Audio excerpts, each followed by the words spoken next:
نحمده ونصلي على رسوله الكريم اما بعد فاعوذ بالله من الشيطان الرجيم بسم الله الرحمن الرحيم رب اشرح لي صدري ويسر لي امري واحلل عقدة من لساني يفقهوا قولي اعوذ باللہ من الشیطان الرجیم بسم اللہ الرحمن الرحیم قل اعوذ برب الناس ملک الناس الہ الناس من شر الوسواس الخناس الذي يوسوس في صدور الناس من الجنة والناس قل اعوذ برب الناس ملک الناس الہ الناس من شر الوسواس الخناس الذي يوسوس في صدور الناس من الجنة والناس۔ کہہ دیجئے میں پناہ پکڑتا ہوں لوگوں کے رب کی، لوگوں کے بادشاہ کی، لوگوں کے معبود کی، وسوسہ ڈالنے والے کے شر سے جو ہٹ ہٹ کر آنے والا ہے، جو لوگوں کے سینوں میں وسوسہ ڈالتا ہے جنوں اور انسانوں میں سے۔ شیطان انسان کا ازلی دشمن ہے، وہ مسلسل اس کوشش میں لگا رہتا ہے کہ انسان کو اللہ کے راستے سے ہٹا دے، اس کو بہکا دے۔ اس کا حل ہمارے دین میں یہ بتایا گیا ہے کہ انسان ایسے مواقع پر فوراً اللہ کی پناہ لے لے۔ اللہ کی مدد سے انسان مضبوط ہو جاتا ہے اور شیطان کی چال ناکام ہو جاتی ہے۔ انسان وسوسے کا اثر قبول نہیں کرتا، بلکہ تائید ربانی سے اسے ایمانی قوت نصیب ہوتی ہے، مزید نیکی کی توفیق مل جاتی ہے، اور یوں انسان اس دنیا کے دارالامتحان میں اپنے دشمن کے مقابلے میں کامیاب ہو جاتا ہے جو اس کو راہ حق سے ہٹانا چاہتا ہے۔ شیطانی وسوسوں سے بچنے کے لیے سورۃ الناس قرآن مجید کے اختتام پر ایک بہت ہی عمدہ رہنمائی فراہم کرتی ہے۔ تو یہ سورت مشتمل ہے انسانوں کے رب، انسانوں کے مالک، انسانوں کے الہ کی پناہ لینے پر شیطان کے شر سے، جو کہ اصل بنیاد اور سبب ہے ہر طرح کے شر کا۔ وہ جس کا فتنہ اور شر یہ ہے کہ وہ لوگوں کے سینوں میں وسوسے ڈالتا ہے اور شر یا برائی کو خوبصورت بنا کر دکھاتا ہے، اسے خوبصورت شکل میں پیش کرتا ہے، ان کے برائی کے ارتکاب کے ارادے کو ابھارتا ہے، یعنی ان کو موٹیویٹ کرتا ہے کہ وہ غلط کام کر لیں، ان کے لیے خیر کو کبھی ہی بناتا ہے تو وہ خیر سے پیچھے ہٹ جاتے ہیں، اور ان کو وہ چیز دکھاتا ہے جو اصل میں ہوتی نہیں، اور وہ ہمیشہ اسی طرح وسوسے ڈالتا رہتا ہے۔ اس لیے اللہ سبحانہ وتعالیٰ نے انسان کو یہ تلقین کی کہ وہ اس کے شر کے مقابلے میں اپنے آپ کو اللہ کی حفاظت میں دے دیں، اور جو ایسا کرتا ہے اللہ تعالیٰ اس کو حفاظت فراہم فرماتا ہے اور شیطان اپنے مشن میں ناکام ہو جاتا ہے۔ سورۃ الناس ایک بے مثل سورت ہے۔ رسول اللہ صلی اللہ علیہ وسلم نے فرمایا، کیا تم نہیں دیکھتے کہ آج کی رات ایسی آیات اتری ہیں کہ ان کی مثل کبھی دیکھی نہیں گئی، اور وہ قل اعوذ برب الفلق اور قل اعوذ برب الناس ہے، جن کو معوذتین بھی کہا جاتا ہے، اور یہ سب سے افضل تعوذ ہے، یعنی وہ کلمات جن کے ذریعے اللہ تعالیٰ کی پناہ لی جاتی ہے۔ ابن عابس جوہنی رضی اللہ عنہ سے مروی ہے، انہوں نے بتایا کہ رسول اللہ صلی اللہ علیہ وسلم نے انہیں فرمایا، اے ابن عابس، کیا میں تمہیں تعوذ کے سب سے افضل کلمات کے بارے میں نہ بتاؤں جن سے تعوذ کرنے والے تعوذ کرتے ہیں؟ میں نے عرض کیا، یا رسول اللہ کیوں نہیں؟ تو رسول اللہ صلی اللہ علیہ وسلم نے فرمایا، وہ یہ دو صورتیں ہیں، قل اعوذ برب الفلق، قل اعوذ برب الناس۔ عقبہ بن عامر کہتے ہیں کہ رسول اللہ صلی اللہ علیہ وسلم نے مجھے حکم دیا تھا کہ میں ہر نماز کے بعد معوذات کو پڑھا کروں۔ اسی طرح صبح و شام 3 بار ان صورتوں کو پڑھنے سے ہر چیز سے کفایت ہو جاتی ہے، یعنی ہر شر کے مقابلے میں یہ صورتیں کافی ہو جاتی ہیں۔ تو قل اعوذ برب الناس کا مطلب کیا ہے؟ قل آپ کہہ دیجئے اے رسول صلی اللہ علیہ وسلم، اعوذ میں پناہ لیتا ہوں، پناہ مانگتا ہوں، برب الناس لوگوں کے رب سے، یعنی اس سے حفاظت مانگتا ہوں کیونکہ وہ اکیلا ہی تمام وسوسوں کو، شر کو دور کرنے پر قادر ہے۔ خطاب نبی صلی اللہ علیہ وسلم سے ہے لیکن مخاطب پوری امت ہے۔ اور پھر استعاذہ کا معنی ہوتا ہے پناہ لینا، حفاظت چاہنا، اور رب جو ہے اللہ تعالیٰ کے اسماء حسنی میں سے ایک نام ہے۔ اس کا لغت میں مطلب ہے تربیت کرنے والا آقا، جو تخلیق میں، بادشاہت میں، نظام چلانے میں اکیلا ہو، خالق، مالک، مدبر۔ رب الناس وہ ہے جو لوگوں کا مربی ہے، ان کے معاملات کی اصلاح کرنے والا ہوتا ہے، کیونکہ رب وہ ہوتا ہے جو دوسرے کے کام کی تدبیر کو قائم کرے، اس کی حالت کی اصلاح کرے۔ اور رب الناس کہنے کی وجہ کیا ہے کہ اگرچہ وہ لوگوں کا رب ہے، وہ تمام مخلوق کا رب بھی ہے، لیکن لوگوں کا رب کہنے کی 2 وجوہات ہیں۔ ایک تو یہ کہ لوگ قابل تعظیم ہیں تو ان کا ذکر کر کے بتا دیا کہ اگرچہ وہ عظیم ہے لیکن وہ ان کا بھی رب ہے، یعنی اللہ رب العزت۔ اور دوسری وجہ یہ کہ اللہ نے لوگوں کو شر سے پناہ حاصل کرنے کا حکم دیا ہے، تو اللہ نے ان کا ذکر کر کے بتا دیا کہ اللہ ہی ہے جو ان کو شر سے پناہ دے سکتا ہے۔ اور الناس میں جن و انس دونوں ہی شامل ہیں، کیونکہ جنوں میں رجال بھی ہوتے ہیں، جیسے کہ سورۃ الجن میں آتا ہے وَأَنَّهُ كَانَ رِجَالٌ مِّنَ الْإِنسِ يَعُوذُونَ بِرِجَالٍ مِّنَ الْجِنِّ، کہ بلا شبہ بات یہ ہے کہ انسانوں میں سے کچھ لوگ جنوں میں سے بعض لوگوں کی پناہ پکڑتے ہیں۔ تو اللہ ہمارا رب ہے جس نے ہمیں پیدا کیا، وہی ہمارا مالک ہے، وہی ہمارے تمام امور کا مدبر ہے، وہ تمام جہانوں کا پالنے والا ہے۔ نہ صرف یہ کہ ان کو رزق دیتا ہے بلکہ ان کی تربیت بھی کرتا ہے، جس چیز میں ان کی خیر اور بھلائی ہوتی ہے اس طرف ان کی رہنمائی بھی کرتا ہے۔ اور یہ خاص تربیت ہے جو اللہ تعالیٰ اپنے اولیاء کی کرتا ہے، یعنی رزق تو سب کو دیتا ہے، پیدا تو سب کو کیا ہے، لیکن رہنمائی اور خیر کی طرف رشد و ہدایت اپنے خاص بندوں کو عطا کرتا ہے۔ اور یہ بھی انسان کی اسی طرح ضرورت ہے جس طرح انسان کے لیے کھانا پینا ایک ضرورت ہے۔ ابراہیم علیہ السلام نے رب کی تعریف یوں کی تھی الذی خلقنی فہو یہدینی، کہ وہ جس نے مجھے پیدا کیا پھر وہ مجھے راستہ بھی دکھاتا ہے۔ والذی هو یطعمنی ویسقینی، وہی ہے جو مجھے کھلاتا ہے اور پلاتا ہے۔ واذا مرضت فہو یشفینی، اور جب میں بیمار ہوتا ہوں تو وہی مجھے شفا بھی دیتا ہے۔ والذی یمیتنی ثم یحیینی، وہی ہے جو مجھے موت دے گا پھر مجھے زندہ کرے گا۔ تو پیدائش سے آغاز کیا، زندگی کی بنیادی ضروریات کا ذکر کیا، اور پھر مرنے کے ذکر کے بعد دوبارہ پیدائش کا ذکر کیا۔ حقیقت یہ ہے کہ اللہ ہی بندوں کی ساری ضروریات پوری کرتا ہے، اس لیے بندوں کو اسی کی طرف پناہ لینی چاہیے۔ ابو ذر غفاری کہتے ہیں نبی صلی اللہ علیہ وسلم اپنے رب تبارک و تعالیٰ سے روایت کرتے ہیں کہ بے شک اللہ تعالیٰ فرماتا ہے اے میرے بندو تم سب گمراہ ہو سوائے اس کے جسے میں ہدایت دوں، بس تم مجھ سے ہدایت مانگو میں تمہیں ہدایت دوں گا۔ اے میرے بندو تم سب بھوکے ہو سوائے اس کے جسے میں کھلاؤں، تم مجھ سے کھانا مانگو میں تمہیں کھانا کھلاؤں گا۔ اے میرے بندو تم سب برہنہ ہو سوائے اس کے جسے میں لباس پہناؤں، تو تم مجھ سے لباس مانگو میں تمہیں لباس پہناؤں گا۔ اے میرے بندو تم سب دن رات گناہ کرتے ہو اور میں سارے گناہوں کو بخشتا ہوں، تو تم مجھ سے بخشش مانگو میں تمہیں بخش دوں گا۔ پھر فرمایا ملک الناس، وہ رب جو لوگوں کا بادشاہ بھی ہے۔ رب کے بعد یہاں ملک یا مالک کا ذکر ہے۔ ملک کا لفظ جو ہے اس کے ساتھ ملتے جلتے لفظ مالک اور ملیک بھی ہیں، یعنی مراد اس سے کیا ہے کہ ہر طرح کا قبضہ اور ملکیت کا مالک اللہ ہے۔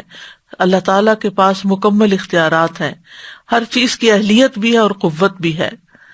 پھر اسی طرح یہ ہے کہ دونوں میں فرق یہ ہے کہ مالک وہ ہے جس کو کسی چیز کی ملکیت حاصل ہو، اور یہ لازم نہیں کہ اس کے لیے بادشاہت بھی ہو، اور ملک وہ ہوتا ہے جس کو بیک وقت بادشاہت اور ملکیت دونوں حاصل ہوتے ہیں. تو اللہ ہی ہمارا حقیقی بادشاہ ہے، زمین و آسمان اور ساری مخلوقات کا بادشاہ ہے. اس کی بادشاہت میں کوئی شریک نہیں ہے. اللہ کے سوا کوئی بھی کسی چیز کا مالک نہیں ہے، اور دنیا کے سب بادشاہ اللہ کے سامنے عاجز اور کمزور ہیں. زمین و آسمان اس کے قبضے میں ہیں. وہ روزانہ رات کو اپنے بندوں کو پکار کے کہتا ہے، انا الملک، میں ہوں بادشاہ. کون ہے جو مجھ سے دعا کرے میں اسے قبول کر لوں؟ کون ہے جو مجھ سے سوال کرے تو میں اس کو عطا کر دوں؟ کون ہے جو مجھ سے بخشش طلب کرے تو میں اسے بخش دوں؟ یہ مسلسل طلوع فجر تک ہوتا رہتا ہے. اور آج کل رمضان کے دن ہے، صبح اٹھنا تو ہوتا ہی ہے، سحری پکاتے ہوئے، سحری کھاتے ہوئے دل میں زبان سے جس طرح بھی ممکن ہو انسان اپنے رب کی طرف رجوع کرے اور کچھ نہ کچھ اپنے لیے دعائیں مانگتا رہے، کیونکہ اللہ تعالیٰ فرماتے ہیں کون ہے جو مجھ سے بخشش طلب کرے تو میں اس کو بخش دوں، کون ہے جو دعا کرے تو میں دعا قبول کر لوں. یہ دعاؤں کی قبولیت کا ذکر ہے. پھر اس کے بعد الہ الناس کا ذکر کیا گیا کہ جو لوگوں کا الہ ہے، یعنی الہ کہتے ہیں معبود کو جس کی عبادت کی جائے. اللہ ہی صرف ایک الہ ہے، اس کے علاوہ کوئی الہ برحق نہیں، عبادت میں کوئی اس کا شریک نہیں، اور بندے کو صرف ایک ہی الہ کی ضرورت ہے. اور مخلوق کی تخلیق کا مقصد کیا ہے؟ کہ اس رب کی، اس الہ کی عبادت کی جائے. اسی مقصد کے لیے تمام انبیاء بھیجے گئے اور انہوں نے اپنی اپنی قوموں کو ایک اللہ کی عبادت کی طرف بلایا. اور پھر ہم سبھی اس کے بندے ہیں، چاہے اس کو مانتا ہے یا نہیں، لیکن اس کے خاص بندے وہ ہیں جو اس کی اطاعت کرتے ہیں، جو اس کی عبادت میں اخلاص اپناتے ہیں. اور پھر اللہ کے کچھ خاص الخاص بندے بھی ہیں جن میں انبیاء علیہم السلام ہیں، اور یہ رسولوں کے ساتھ خاص ہے. جیسے اللہ تعالیٰ فرماتے ہیں وَاذْكُرْ عِبَادَنَا کے بعد انبیاء کا ذکر، پھر نوح علیہ السلام کے بارے میں فرمایا انہ کان عبدا شکورا، پھر نبی صلی اللہ علیہ وسلم کے بارے میں فرمایا سبحان الذی اسری بعبدہ لیلا من المسجد الحرام الی المسجد الاقصی. تو ایک ہے عام مخلوق، ایک ہے خاص مخلوق، اور ایک ہے خاص الخاص، اور وہ انبیاء اور رسل. تو اللہ سبحانہ تعالیٰ ان سب کا رب ہے، یعنی اللہ سبحانہ تعالیٰ رب بھی ہے اور خالق بھی ہے، مالک بھی ہے، الہ بھی ہے. اور ان ساری صفات کے ساتھ اللہ کی پناہ لی گئی کس چیز سے؟ شیطان مردود کے وسوسوں سے. من شر الوسواس الخناس، یعنی اللہ تعالیٰ کی ربوبیت، الوہیت اور اللہ تعالیٰ کی ملکیت، ان صفات کے ساتھ اللہ کی پناہ لی گئی، اللہ کی مدد حاصل کی گئی. اور کس سے؟ وسوسوں کے خطرے سے. من شر الوسواس اور الخناس جو بار بار پلٹ کر آتا ہے. وسوسہ کا لفظی مطلب ہوتا ہے دھیمی آواز سے بات کرنا یا نفس کی بات جو ہوتی ہے. اسی سے زیورات کے چھنکنے سے جو آواز پیدا ہوتی ہے اس کو بھی وسواس کہا جاتا ہے. لغت میں وسوسہ سے مراد ایسی پوشیدہ حرکت یا آواز ہے جسے محسوس نہ کیا جا سکے تاکہ بندہ اس سے بچ سکے. یعنی ایسی آواز جو محسوس نہ ہو، یعنی کہ وہ بات بھی ہو لیکن پتہ بھی نہ چلے.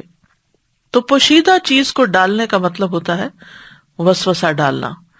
یعنی شیطان جو ہے وہ انسان کے دل میں اتنے چپکے سے، اتنی خاموشی کے ساتھ خیال ڈال دیتا ہے کہ انسان کو یہ ریئلائز بھی نہیں ہوتا کہ یہ شیطان کی طرف سے.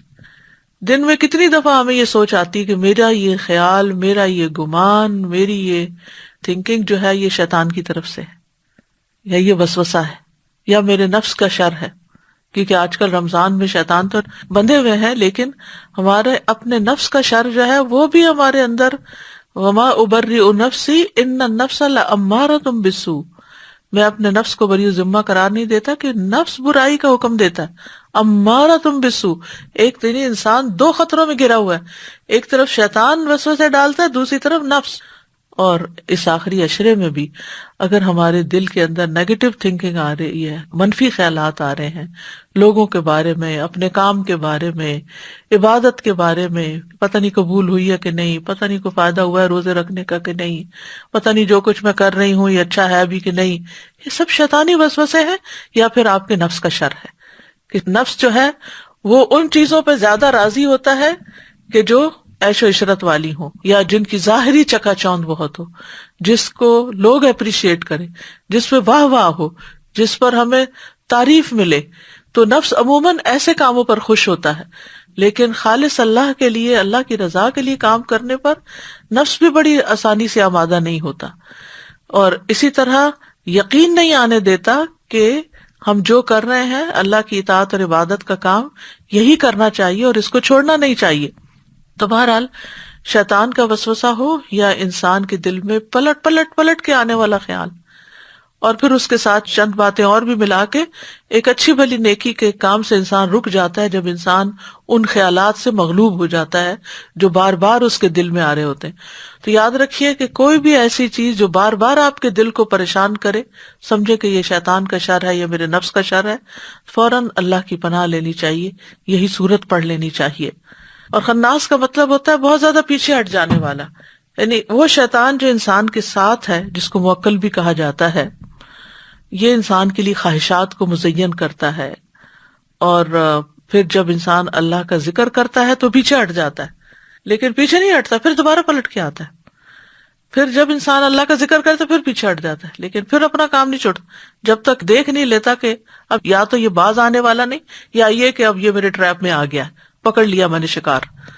تو اس لیے ہمیں ہر وقت چوکنا رہنے کی ضرورت ہے کہ جو باتیں ہم سوچ رہے ہیں کیا واقعی ان کی کوئی حقیقت بھی ہے یا نہیں ہے۔ اور الذی یوسوس فی صدور الناس، اور یہ وسوسے ہوتے کہاں ہیں؟ انسان کے سینے میں، جو دل کی طرف داخل ہونے کی جگہ ہے۔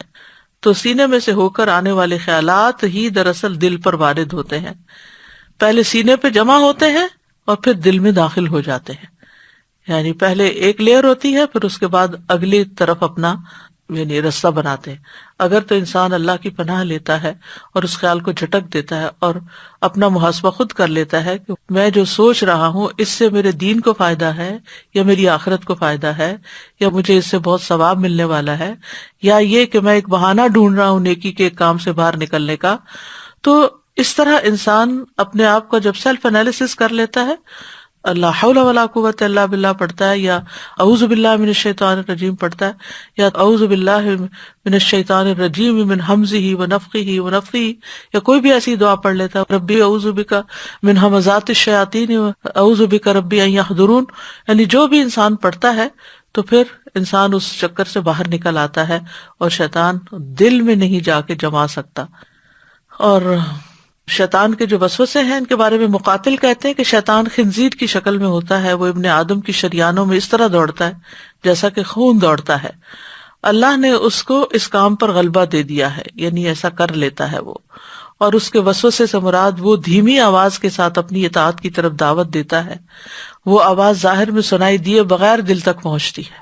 وسوسہ جو ہے وہ ایسی آواز ہے جس کی ساؤنڈ نہیں ہوتی، لیکن وہ آہستہ آہستہ دھیرے دھیرے دھیرے دل پر جا کے اٹیک کر۔ اور یاد رکھیے ہمارا سارا جسم جو ہے وہ دل کے تابع ہے، جب کوئی چیز دل کو جا پکڑتی ہے تو وہ سب جگہ پھیل جاتی ہے، اور دل سے ہی خون پمپ ہوتا ہے، اور شیطان خون کی طرح دوڑ رہا ہوتا ہے، تو وہ پھر ہمارے سارے اعضاء کو حتیٰ کہ سوچنے سمجھنے کی صلاحیت کو بھی معطل کر کے رکھ دیتا ہے۔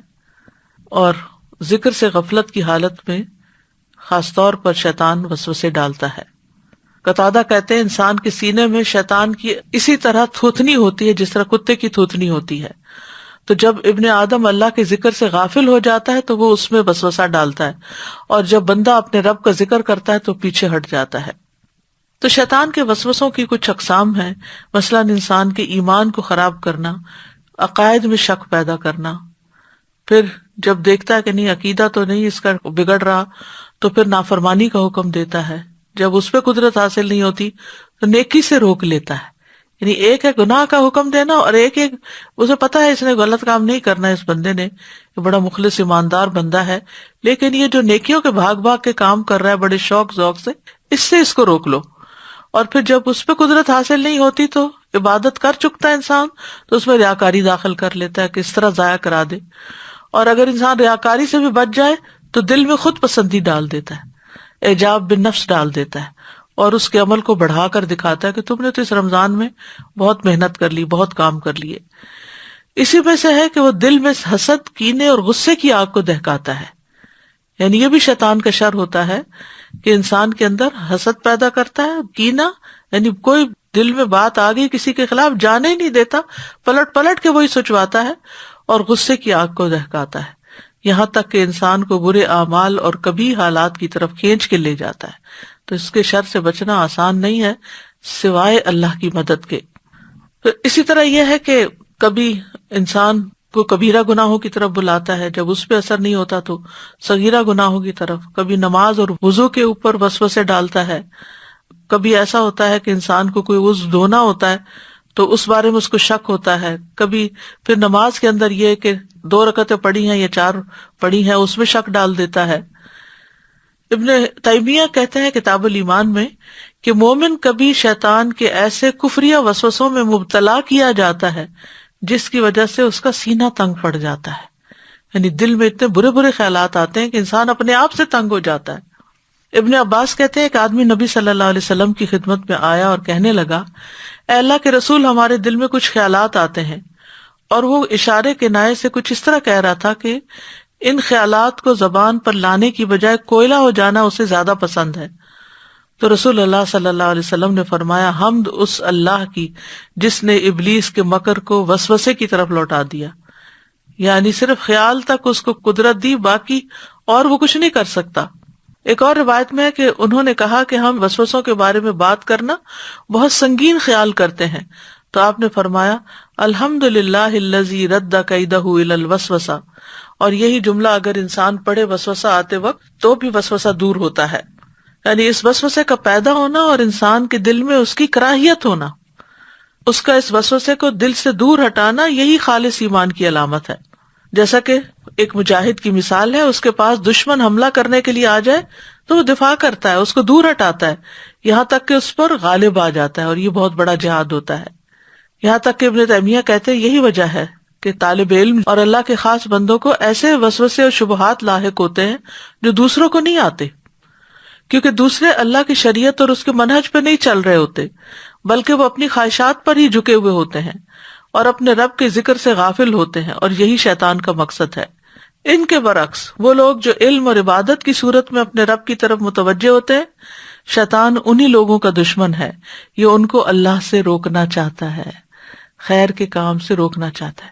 اسی طرح آپ دیکھیں کہ مل جل کے کام کرنے میں کتنی برکت ہے، لیکن جو لوگ دین کا کام مل جل کر رہے ہوتے ہیں ان پر اور طرح کے وسوسے لا کے ڈالتا ہے، یہ تمہاری تو کوئی قدر ہی نہیں، تمہاری کوئی قیمت ہی نہیں، تمہاری کوئی ویلیو ہی نہیں، تمہیں تو کوئی پوچھتا نہیں، تمہاری تو کوئی شان و شوکت ہی نہیں، لوگ تمہاری عزت ہی نہیں کرتے، کوئی تمہاری بات نہیں سنتا، تو تمہیں کیا فائدہ، تم خود اپنا کچھ کر لو۔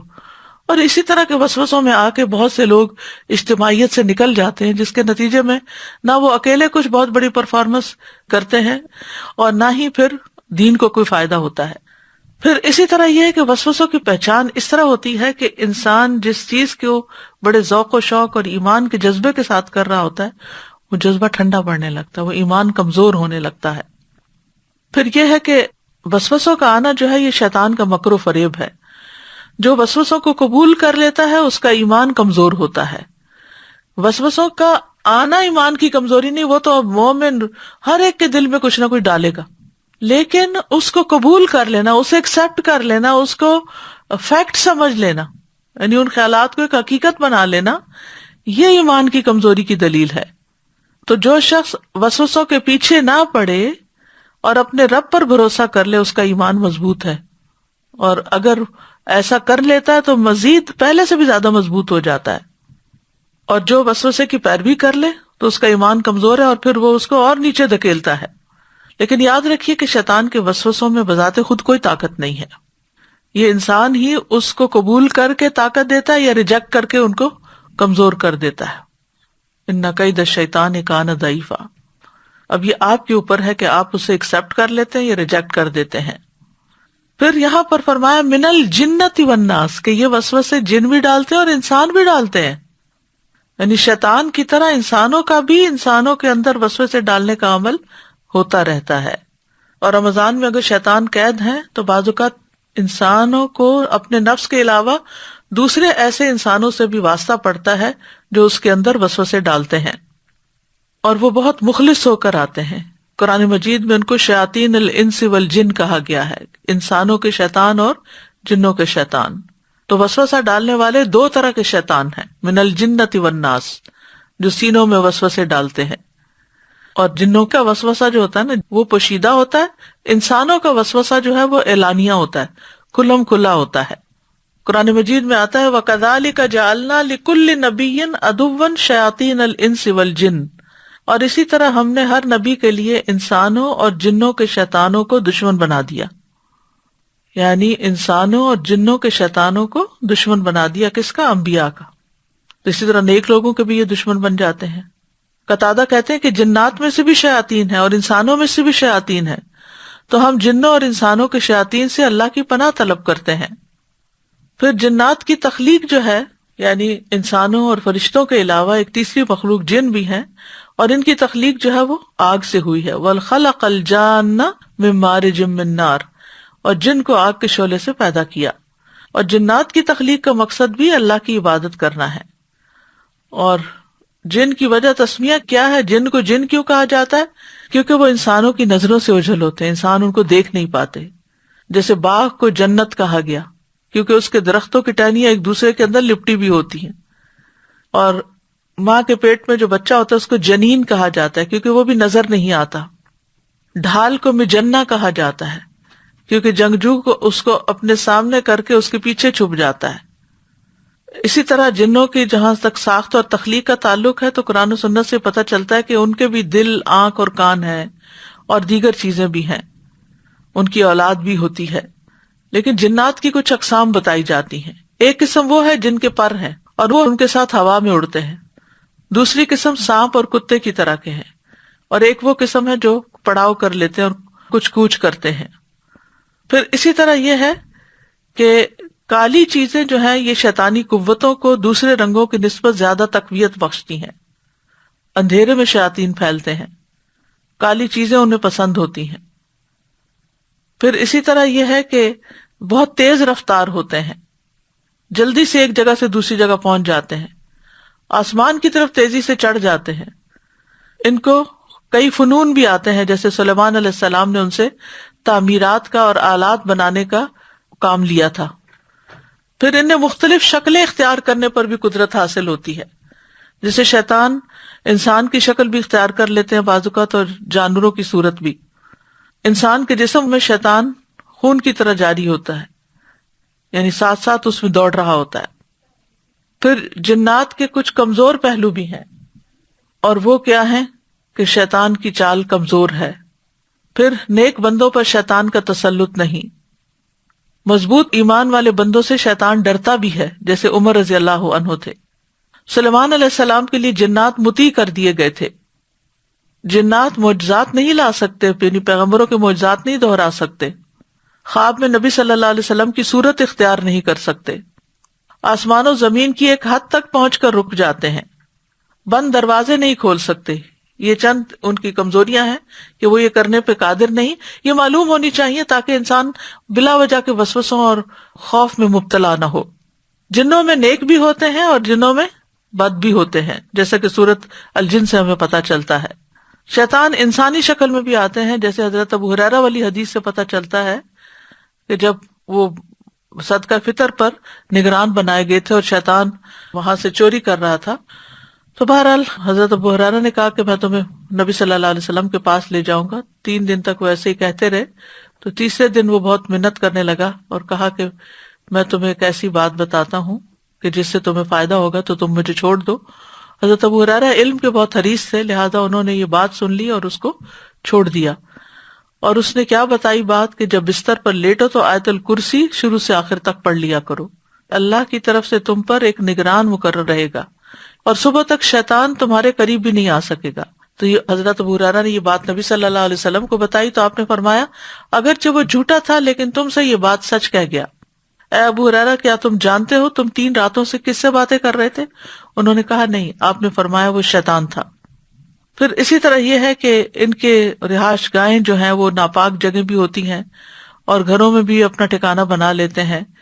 کچھ دھوپ اور کچھ سائے میں آپ نے بیٹھنے سے منع کیا اور فرمایا یہ شیطان کی نشست ہوتی ہے۔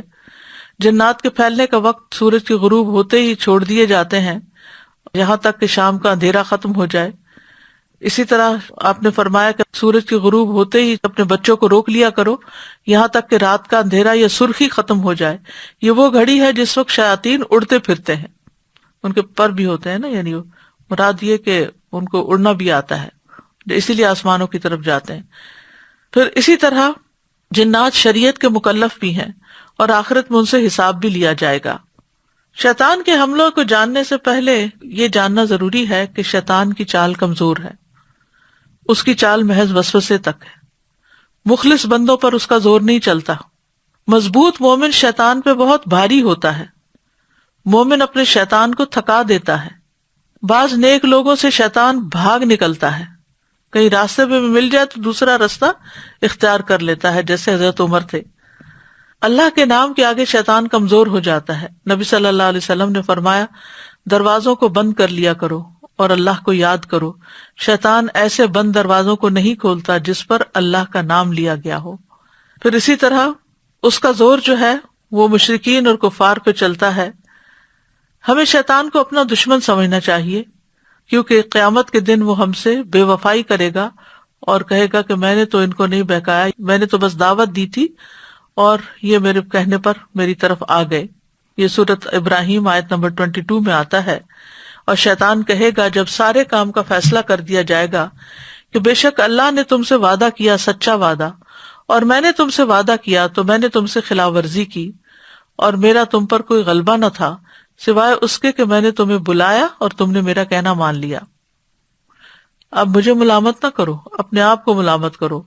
نہ میں تمہاری فریاد کو پہنچنے والا ہوں، نہ تم میری فریاد کو پہنچنے والے ہو. بے شک میں اس کا انکار کرتا ہوں جو تم نے مجھے اس سے پہلے شریک بنا لیا. یقیناً جو لوگ ظالم ہیں انہی کے لیے دردناک عذاب ہے. یاد رکھیے شیطان ہمارا ازلی دشمن ہے. آدم علیہ السلام کے وقت سے اس نے دشمنی کی ابتدا کر دی تھی.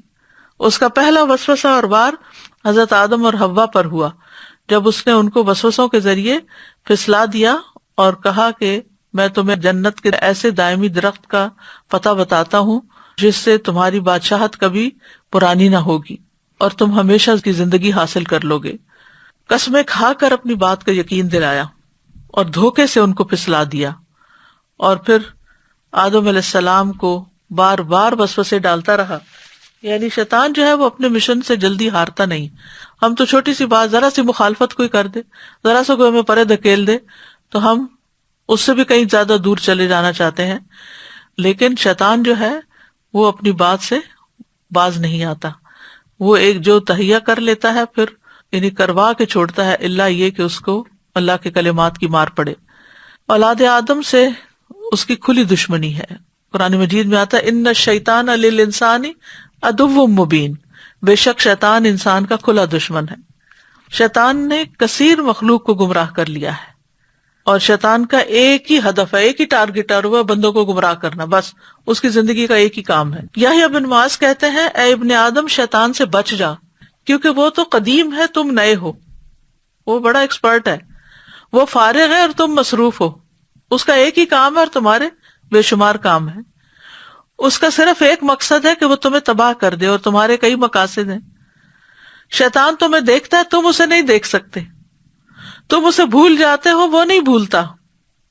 تمہارا نفس اس کا مددگار ہے اور اس کے نفس کی طرف سے تمہارا کوئی مددگار نہیں ہے. تو یاد رکھیے ہر انسان کے ساتھ ایک جن شیطان ہوتا ہے اور پھر وہ انسان کو بہکاتا رہتا ہے، اور اس کے حملے اور چالیں جو ہیں وہ بہت زبردست ہوتی ہیں، لیکن بالآخر کمزور ہوتی ہیں اور وہ اللہ کے ذکر سے ہوتی ہیں. اور پھر یہ کہ یہ مرتے دم تک اپنے مشن سے باز نہیں آتا.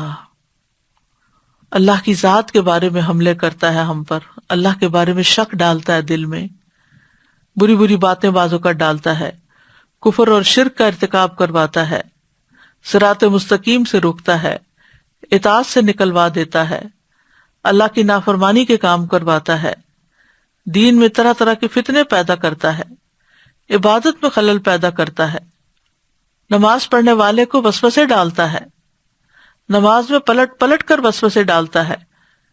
وضو کا جو شیطان ہے اس کو خنزب کہا جاتا ہے، اور جو نماز میں شیطان آتا ہے اس کو بلحان کہا جاتا ہے. پھر قرات میں وسوسے ڈالتا ہے، خلل ڈالتا ہے. رکعات میں شک ڈلواتا ہے۔ عثمان بن عفان سے مروی ہے، کہتے ہیں ایک شخص نبی صلی اللہ علیہ وسلم کی خدمت میں حاضر ہوا اور کہنے لگا، یا رسول اللہ، بے شک میں نماز پڑھ رہا تھا، مجھے نہیں پتا چل سکا کہ میں نے ایون نمبر میں رکعتیں پڑھی یا آڈ نمبر میں پڑھی۔ تو رسول اللہ صلی اللہ علیہ وسلم نے فرمایا، اپنے آپ کو اس بات سے بچاؤ کہ تمہاری نماز میں شیطان تم سے کھیلنے لگے، یعنی اپنے آپ کو اس سے بچاؤ کہ شیطان تمہارے ساتھ کھیلے۔ تم میں سے کوئی شخص نماز پڑھ رہا ہو اور اسے یہ پتہ نہ چل سکے تو اسے 2 سجدے صاحب کے کر لینے چاہیے، ان دونوں سے اس کی نماز مکمل ہو جاتی ہے۔ پھر نماز کے اندر اپنا دھیان ادھر ادھر لگانا، آپ نے فرمایا یہ شیطان بندے کی نماز میں سے اچک لیتا ہے۔ پھر نماز میں جمائی آنا بھی شیطان کی طرف سے ہے، آپ نے فرمایا جب تم میں سے کسی کو جمائی آئے تو جہاں تک ہو سکے اس کو روکو۔ پھر نمازی کے آگے سے کسی کو گزروا دینا، یعنی ہر موقع کی مناسبت سے اس نے غلط کام جو انسان کے اعمال کو برباد کرنے والے ہیں ان کا وہ سوچ کے رکھتا ہے۔ اللہ کا ذکر بھلوا دینا، پوری نماز پڑھ جاتے ہیں اور اللہ کو یاد نہیں کرتے۔ چھینک کے بعد الحمدللہ کہنے سے روکتا ہے۔ مجاہد بیان کرتے ہیں کہ عبداللہ بن عمر رضی اللہ عنہ کے ایک لڑکے کو چھینک آئی، یا تو وہ ابو بکر تھا یا ابو عمر، اس نے کہا آب، اس پر ابن عمر نے کہا آب کیا ہے؟ آب تو شیطانوں میں سے ایک شیطان کا نام ہے۔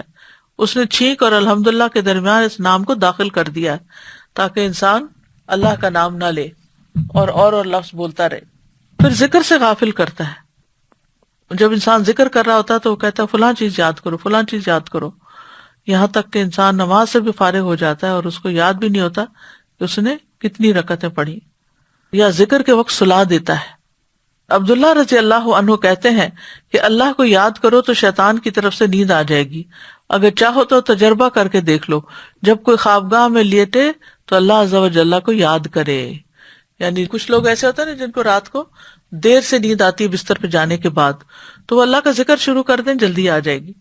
پھر اسی طرح وہ خیر کے کاموں میں رکاوٹیں ڈالتا ہے، خیر کے رستوں پر بیٹھ جاتا ہے، پھر نیکی کے کاموں میں حائل ہوتا ہے۔ مثلا اگر انسان کسی صدقے کا ارادہ کرتا ہے یا نیکی کا یا نیک عمل کا، تو وہ کہتا ہے اچھا ذرا ٹھہر جاؤ، تھوڑے ٹھہر کے سوچ سمجھ کے، اتنی جلد بازی نہیں، جلد بازی اللہ کو نہیں پسند۔ نتیجہ کیا ہوتا ہے کہ انسان کے اس کام یا ارادے میں شیطان حائل ہو جاتا ہے اور وہ چیز اس سے رکوا دیتا ہے۔ پھر صدقے کے وقت فقر کا احساس دلاتا ہے کہ تمہارا کیا بنے گا، تمہاری اولاد کا کیا ہوگا۔ پھر انسان کو اہم کام سے بے مقصد چیزوں میں لگاتا ہے۔ ابو ہریرہ کہتے ہیں کہ نبی صلی اللہ علیہ وسلم نے ایک آدمی کو کبوتری کے پیچھے بھاگتے ہوئے دیکھا، آپ نے فرمایا ایک شیطان دوسری شیطانہ کا پیچھے کر رہا ہے، شیطان کے پیچھے بھاگ رہا ہے، یعنی یہ کوئی کام ہے کرنے کا کہ تم اس کے پیچھے بھاگ رہے ہو، کبوتروں سے کھیل رہے ہو۔ پھر برے کاموں کو مزین کرتا ہے، برائی اور بے حیائی کے کام کرواتا ہے، لباس میں بے حیائی کرواتا ہے، برے اعمال مزین کروا دیتا ہے، اپنی آواز سے بہکاتا ہے، لوگوں کو گانے بجانے میں لگاتا ہے، خواہش کے راستے سے آتا ہے، شیطان عورت کے ذریعے حملہ کرواتا ہے۔ سعید بن مسیب کہتے ہیں شیطان ابن آدم سے کبھی مایوس نہیں ہوتا اور کچھ نہ بن پڑے تو وہ عورتوں کے حوالے سے اس کے پاس آتا ہے۔ آپ نے فرمایا کوئی مرد کسی عورت کے ساتھ تنہا نہیں ہوتا مگر اس کے ساتھ تیسرا شیطان ہوتا ہے۔ پھر اسی طرح ہر بری نظر میں شیطان کی ہرس ہوتی ہے۔ نبی صلی اللہ علیہ وسلم نے فرمایا گناہ دلوں پر غلبہ پاتے ہیں اور ہر نظر میں شیطان کی گمراہ کرنے کی ہرس ہوتی ہے کہ اس کے ذریعے اس کو اور غیر ضروری چیزوں میں ملوث کر دے۔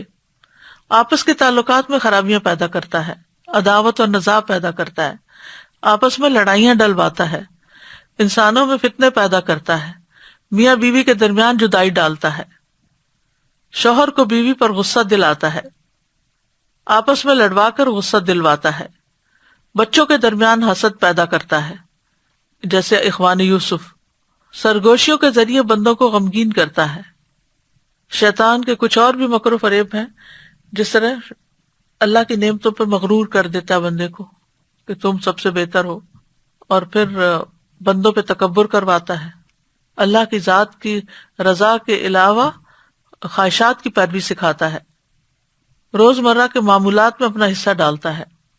آپ صلی اللہ علیہ وسلم نے فرمایا بے شک شیطان تم میں سے ہر ایک آدمی کے پاس اس کے کام کے وقت موجود رہتا ہے، یہاں تک کہ اس آدمی کے کھانا کھانے کے وقت بھی اس کے پاس ہوتا ہے، لہٰذا جب تم میں سے کسی کا لقمہ گر جائے تو اسے چاہیے کہ گندگی صاف کر کے پھر اسے کھا جائے، اور اس لقمے کو شیطان کے لیے نہ چھوڑے، اور جب کھانا کھا کر فارغ ہو جائے تو اپنی انگلیاں چاٹ لے، کیونکہ وہ نہیں جانتا کہ برکت اس کے کھانے کے کس حصے میں ہے۔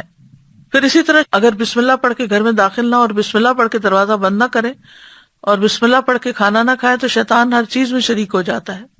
پھر اسی طرح بائیں ہاتھ سے لینا دینا، جمائی کے وقت شیطان ہنستا ہے، اللہ کی نافرمانی کی طرف جانے میں شیطان کا بہت بڑا ہاتھ ہوتا ہے، فضول خرچی کرواتا ہے۔ قرآن مجید میں آتا ہے وَلَا تُبَذِّرْ تَبْذِيرًا إِنَّ الْمُبَذِّرِينَ كَانُوا إِخْوَانَ الشَّيَاطِينَ، اور فضول خرچی نہ کرو، فضول خرچی کرنے والے شیطانوں کے بھائی ہیں، اور شیطان اپنے رب کا بہت ناشکرا ہے۔